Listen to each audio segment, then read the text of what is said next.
یا اللہ تو غفور رحیم ہے، ہمارے جن دوستوں نے اس پروگرام کا انعقاد کیا ایک ایک کی محنت تو قبول فرما۔ میں کسی ایک کا نام نہیں لینا چاہتا، کسی 5 یا 10 کا نام نہیں لینا چاہتا۔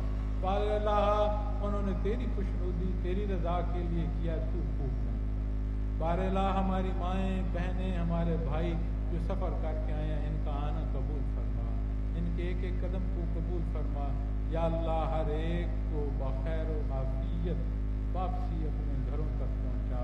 تو غفور الرحیم ہے میرے معلوم، رب یسر ولا تعسر وتمم بالخیر وتمم بالخیر وتمم بالخیر۔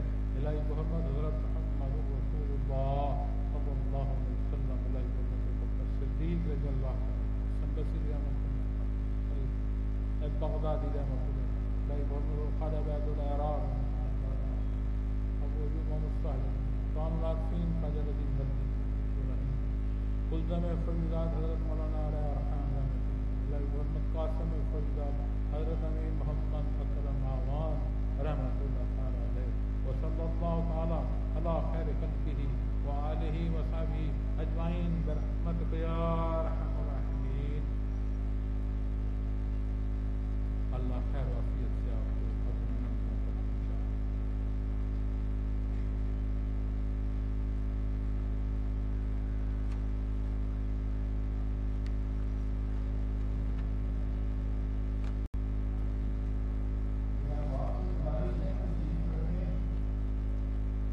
تقریر میں کمزور کچھ بھی نہیں، وہ تقریر ہو گئی اور تقریر میں صرف اتنا تو ڈبے دیندے پن جڑے تقسیم لے لیں راشن دیندے پن۔ میں آپ احباب کو دوست درمیان میں کھانے کے لیے کوئی پیکٹ دے رہے ہیں، وہ دیکھیے آرام سے آپ وصول فرما لیجیے۔ بلاؤ